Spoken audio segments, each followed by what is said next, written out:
There is a road in Memphis that runs at full speed and then simply stops. 6 lanes built the way an interstate is built, wide, banked, no traffic lights, made to carry a car from one state into the next without ever slowing down. And then, at a place called East Parkway North, the lanes run out, not into a wall, not into a barrier that says something went wrong. They run out into grass and a curb and a line of oak trees 100 years old.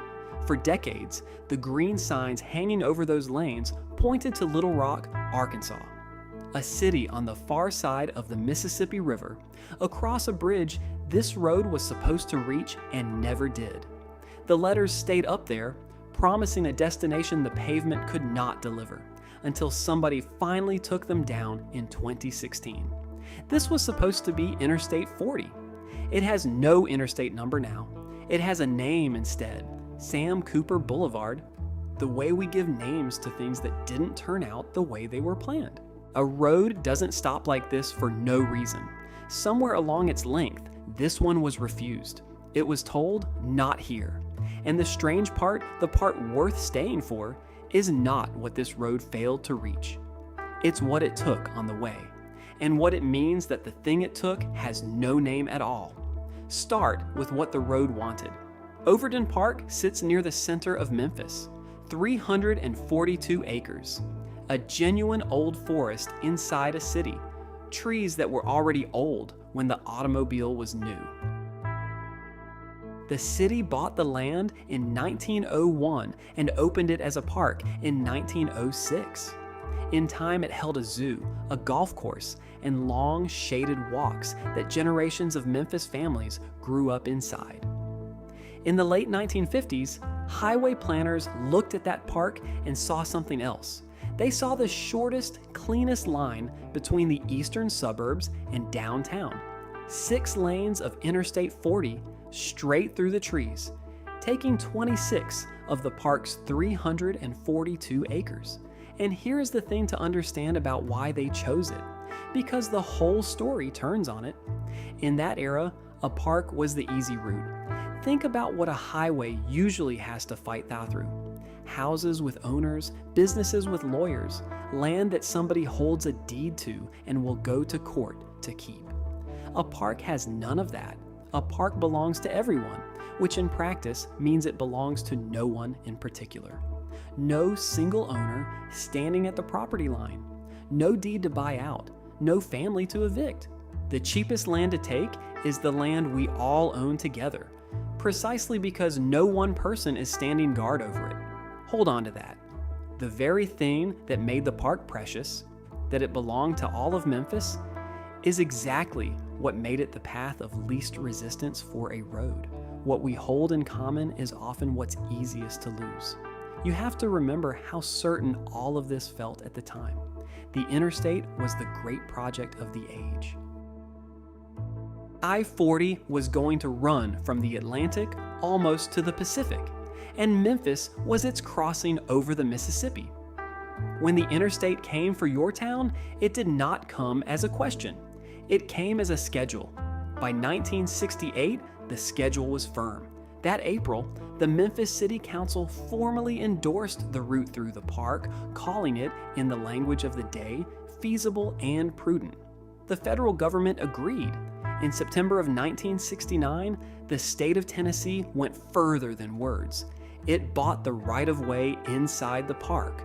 On paper, the strip of forest the road would take was no longer really the public's. It belonged to the highway. That November, the specific design was approved, the exact width, the exact cut through the trees. So by the end of 1969, this was not a proposal anymore.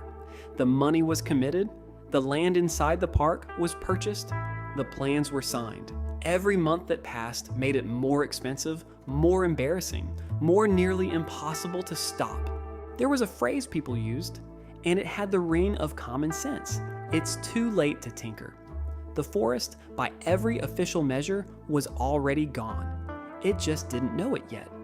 Against all of that, there was a handful of people who would not let it go. They were mostly from the neighborhoods around the park.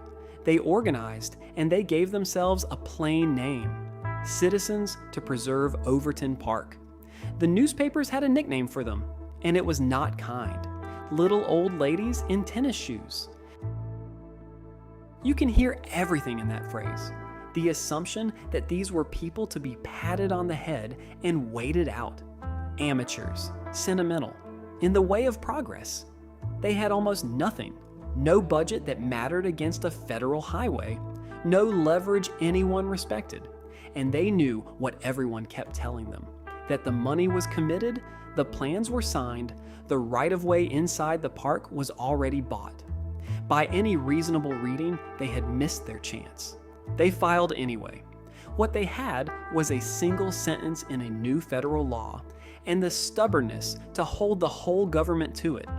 The sentence came from the Department of Transportation Act of 1966, a piece of it known as Section 4F, and what it said was quietly radical. Federal money could not be used to run a highway through a public park if there was any feasible and prudent alternative. And if officials claimed there was no alternative, if they said the park truly had to be taken, then they had to prove it. They had to show they had genuinely looked at the other options and found them impossible. That was the whole fight right there.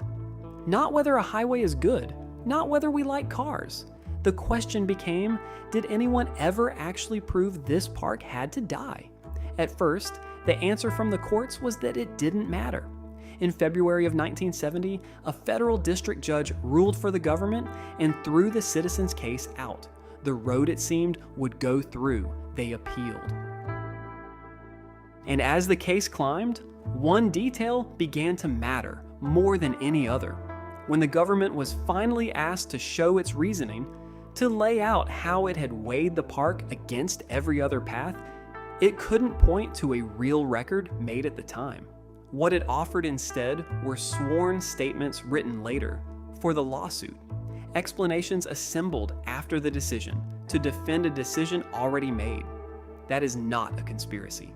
Nobody needs to imagine hidden villains here.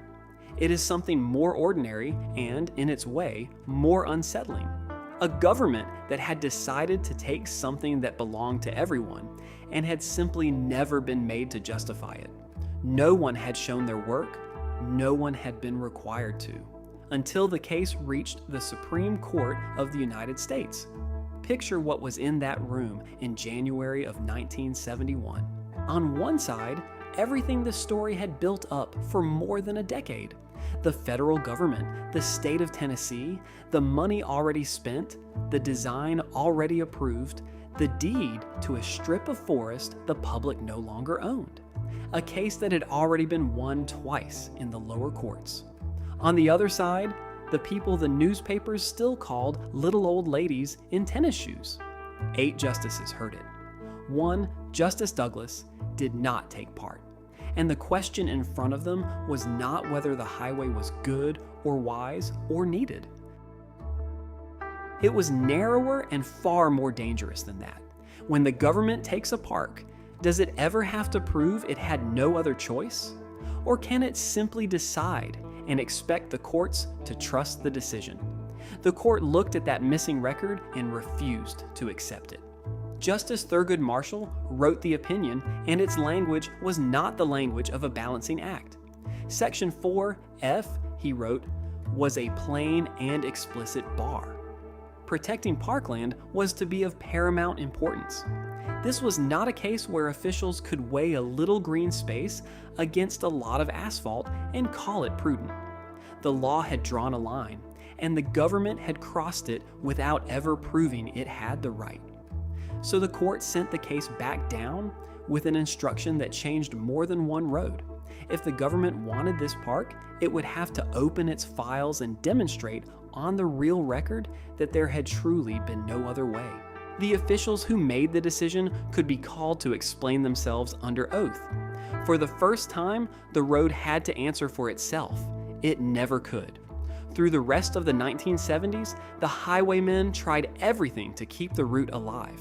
They proposed burying it, a tunnel under the park, cut and covered so the trees could sit on its roof. They proposed lifting it up on an elevated deck. They proposed sinking it into a landscape trench, a plaza, as if the right design could make a 6-lane interstate disappear into a forest. Each idea failed the same test the first one had. None of them could show that running through the park was truly necessary when the road could simply go around. In 1978, Overton Park was placed on the National Register of Historic Places, the last nail, and in 1981, it was finished for good. Interstate 40 was bent away from the center of the city and routed around it, along a loop that already existed. The trees stayed. The old forest is still there today, 100-year-old oaks standing in the middle of Memphis, because a few people the papers laughed at held the government to one sentence in one law. That is the story as it is usually told. Ordinary citizens beat the highway and saved the park. It is a good story, and every fact in it is true. Now look at it again. The road never reached the park, but it did not stop at the county line and wait politely for permission. To get to the park, it had already been coming for years, and it had already arrived somewhere. A mile east of those saved trees, there was a neighborhood called Evergreen. Ordinary Memphis streets, houses, apartments, corner businesses, churches, a fire station. To clear the path toward the park, roughly 56 acres of it were taken. More than 400 homes, hundreds of apartments, 5 churches, something like 2,000 people, moved out of the way of a road that, in the end, was never allowed to finish. Sit with the shape of that. The victory did not stop the highway. It stopped the highway here, at the edge of the park, one step past the neighborhood that was already gone, and ask why the line fell where it did, why the trees lived and the houses didn't. The park had an old forest. It had a name people knew. It had a listing on a national register, and it had defenders, organized, stubborn, willing to spend a decade in court. The neighborhood a mile east had none of those things. No ancient trees to photograph, no register, no case named after it that law students would study for the next 50 years. It had people and people's homes, and that turned out not to be enough. The park was saved because it had been loved out loud, in writing, in time. Everything that wasn't became the price of saving it. That case did become famous, just not for the neighborhood. Lawyers know it as a landmark. It established that an official cannot simply announce a decision and expect the courts to trust it, that the government has to show its reasoning, that it can be made to answer for how it decided. Every time since then that a citizen has forced an agency to open its files and justify what it wanted to do.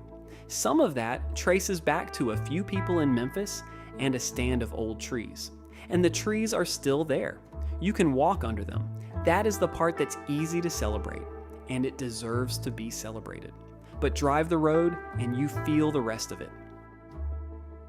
Sam Cooper Boulevard still runs 6 lanes wide at full interstate speed straight toward the park and stops. The exit numbers along it still count as if they belong to an interstate that was finished, milestones for a route that was never completed. And a mile behind you, where Evergreen used to be, there is no forest and no marker, just the ground and whatever was built on it later. What survives, it turns out, is not always what mattered most.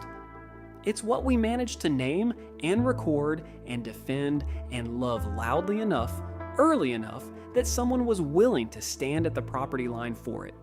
Everything else, the streets without a lobby, the homes without a listing, tends to become the quiet cost of the thing that got saved. Go back to where we started. Dusk at the end of the road, the 6 lanes still run at full speed into the wall of old oaks and stop dead in the grass. For years, the signs overhead pointed to a city across a river, a place this road was never allowed to reach. The road got everything in its path: hundreds of homes, whole streets, a fire station, 5 churches, and then it was refused at the door of the one thing that had someone to speak for it. The forest is still standing because it was loved out loud in time. The neighborhood a mile back is gone, and there is nothing out there pointing at it at all. That's the part I keep coming back to. Not that the citizens won. They did, and it was brave, and the trees are real and beautiful and still alive. It's that a road this size doesn't stop for nothing. It stops for what we decided, in time, was worth saving. And it leaves you wondering on the drive home about your own map. Which of the places you've loved got a name and a marker and a defender? And which ones just became the empty lot where something used to be?